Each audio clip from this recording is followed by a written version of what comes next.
Bismillahirrahmanirrahim. Assalamualaikum warahmatullahi taala wabarakatuh. Kita berjumpa lagi di channel Pok Nikdin, channel yang membincangkan topik-topik ekonomi dan bisnes bagi membantu anda menjadi usahawan yang lebih cemerlang di dalam mentadbir, mengurus dan memimpin perniagaan masing-masing.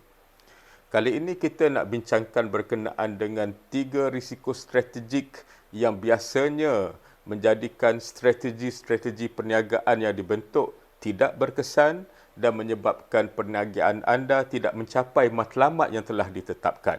Sebelum kita bincangkan topik ini dengan lebih lanjut, sekiranya anda telah mendapat manfaat daripada video-video yang kami kongsikan di channel Pok Nikdin ini, kongsikanlah video-video kami dengan rakan-rakan usahawan anda yang lain dan ajak mereka beramai-ramai untuk subscribe channel ini agar kita perluaskan lagi ilmu-ilmu ekonomi dan bisnes di kalangan usahawan-usahawan di negara kita. Tuan-tuan dan puan-puan, kita semua tahu setiap perniagaan ada strategi masing-masing. Ini merupakan pilihan-pilihan yang telah dibuat untuk mencapai matlamat penumbuhan perniagaan, untuk menjadikan perniagaan unggul dan untuk menjadikan perniagaan sebagai sebuah perniagaan yang lestari di dalam jangka masa yang panjang. Walau bagaimanapun, sekiranya strategi-strategi ini tidak mengambil kira 3 risiko strategik yang utama, ianya akan menyebabkan pelaksanaan strategi menjadi bermasalah dan akhirnya matlamat yang telah ditetapkan tidak akan dicapai. Jadi apakah 3 risiko strategik ini? Yang pertama ialah risiko permintaan. Ini berlaku apabila perkhidmatan ataupun barangan yang kita tawarkan kepada pasaran tidak mendapat sambutan. Mengapa ini berlaku? Ini adalah kerana kita gagal untuk membaca kehendak pasaran, kemampuan pasaran dan apa yang sebenarnya yang mereka harapkan dengan tepat, yang menyebabkan apabila barangan kita, perkhidmatan kita ditawarkan kepada mereka, sama ada mereka tidak berkenan, sama ada fungsi-fungsinya tidak seperti yang mereka harapkan, ataupun mereka tidak mampu kerana harganya menjangkau kemampuan yang mereka ada di dalam membeli barangan ataupun produk kita. Jadi apabila berlaku risiko permintaan, maknanya jualan kita tidak mencapai tahap yang kita kehendaki dan ini mungkin menyebabkan perniagaan kita menghadapi masalah kerana sekiranya kita keluarkan barangan atau tawarkan perkhidmatan tetapi jualannya tidak mencapai sasaran kita, maka kita mungkin menghadapi kerugian. Jadi sebab itulah di dalam menangani risiko permintaan ini, kita kena dapatkan data-data, fakta-fakta dan membuat analisa yang tepat berkenaan dengan segmen pasaran yang hendak kita masuki dan memastikan barangan kita ataupun perkhidmatan kita benar-benar sesuai dengan kehendak pelanggan di dalam segmen berkenaan. Risiko kedua ialah persaingan. Kita telah bincangkan sebelum ini bahawa persaingan merupakan satu perkara yang umum di dalam perniagaan. Sekiranya kita hanya melihat kepada pelanggan, tetapi kita tidak melihat kepada pesaing-pesaing yang ada di dalam segmen pasaran yang tertentu, kita mungkin akhirnya menghadapi saingan yang tidak kita jangka, menyebabkan jualan kita ataupun sasaran yang kita tetapkan tidak tercapai juga. Kadang-kadang ada 2 isu yang mungkin berlaku.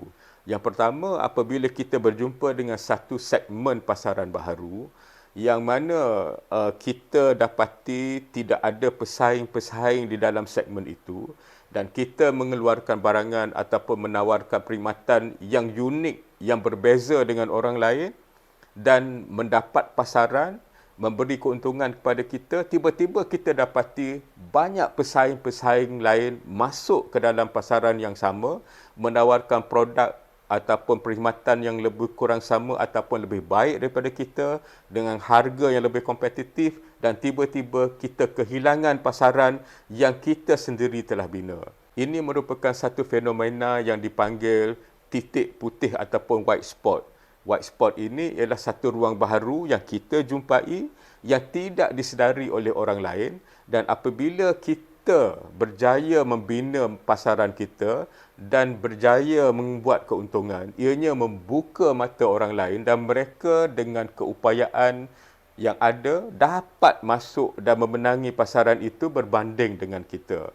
Jadi kita kena sedar bahawa di dalam meneliti segmen pasaran mungkin ada white spot ataupun titik-titik putih yang sebenarnya tidak tentu lagi bahawa kita selamat di situ sekiranya kita tidak benar-benar memahami apakah potensi persaingan yang ada. Satu lagi fenomena ialah sweet spot ataupun titik manis. Ini merupakan satu ruang pasaran yang dimaklumi juga oleh pesaing-pesaing kita, tetapi mereka tidak memasuki pasaran kita kerana mungkin harganya tidak kena dengan apa yang mereka sasarkan ataupun ianya lebih rumit daripada apa yang mereka jangkakan. Jadi sekiranya kita berjaya menguasai sweet spot ini, biasanya persaingan lebih kurang. Jadi inilah pentingnya untuk kita bukan sahaja menganalisa kehendak pelanggan, kemampuan pelanggan untuk memberi barangan ataupun perkhidmatan, tetapi kita kena tengok juga potensi pesaing yang ada kerana sekiranya kita berjaya membina pasaran, membuat keuntungan, orang lain akan nampak dan mereka mahu melakukan perkara yang sama. Risiko strategik yang ketiga ialah risiko kemampuan. Ini membawa makna bahawa kita tidak mampu untuk melaksanakan strategi, pilihan dan usaha-usaha yang kita tetapkan sendiri. Mengapa? Mungkin kita tidak mempunyai modal dan dana yang cukup. Kita tidak mempunyai sistem dan proses yang diperlukan untuk melaksanakan strategi-strategi dan pelan-pelan tindakan yang telah kita tetapkan. Kita tidak mempunyai ahli pasukan yang ada ilmu, ada kemahiran, ada pengalaman di dalam perkara-perkara yang penting di dalam pelaksanaan strategi. Jadi ini merupakan satu perkara yang lazim berlaku di dalam perniagaan, yang mana apabila mereka membentuk strategi, mereka tidak menganalisa kemampuan mereka sendiri. Jadi apabila mereka melaksanakan strategi itu, ianya tidak mencapai matlamat kerana kemampuan dalaman tidak ada. Sekiranya dalam strategi perlu dibina sebuah lagi kilang misalnya, didapati tidak ada dana yang cukup dan tidak dapat pembiayaan daripada pihak luar untuk membolehkan kilang itu dibina. Sekiranya strategi yang dipilih memerlukan dibentuk satu sistem yang membolehkan barangan ataupun perkhidmatan dipasarkan dengan lebih meluas, sistem itu gagal dibina mungkin dari segi teknikal ataupun dari segi kemampuan yang berkurangan di dalam perniagaan yang menyebabkan sistem itu tidak dapat berjalan seperti yang dirangka. Jadi ini semua akan menyebabkan perancangan yang kita buat itu digagalkan oleh ketidakmampuan kita sendiri. Jadi tuan-tuan dan puan-puan, 3 risiko strategik ini iaitu risiko permintaan, risiko persaingan dan juga risiko kemampuan adalah 3 risiko strategik yang biasanya menjadi penghalang kepada pencapaian strategi yang kita bentuk. Oleh yang demikian, di dalam proses pembentukan strategi, jangan abaikan isu-isu ini. Buat analisa pasaran dengan menyeluruh. Pastikan segmen yang kita sasarkan itu benar-benar menepati dengan barangan ataupun perkhidmatan kita. Mereka mampu untuk membeli apa yang kita nak tawarkan.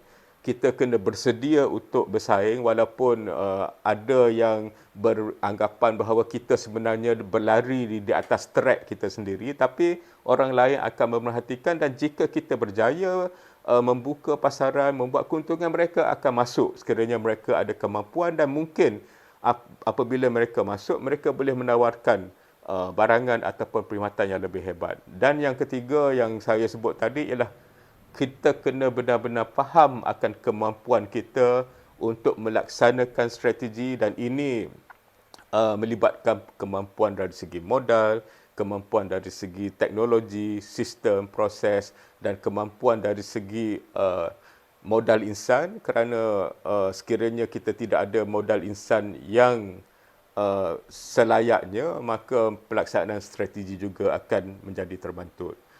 sekiranya tuan-tuan dan puan-puan mendapat manfaat daripada video yang dikongsikan di channel Pok Nidin ini, maka sebarkanlah video-video kami di kalangan rakan-rakan usahawan anda. Ajak mereka beramai-ramai subscribe channel Pok Nidin ini agar kita sebar luaskan lagi ilmu dan kefahaman berkenaan ekonomi dan bisnes bagi memperkukuhkan keusahawanan di negara kita. Di dalam membentuk strategi, ada 3 risiko strategik yang utama, iaitu risiko permintaan, risiko persaingan dan risiko kemampuan. Ambil kira perkara-perkara ini agar apabila kita melaksanakan strategi perniagaan kita, ianya menjadi mantap dan kita mampu mencapai apa yang telah kita tetapkan.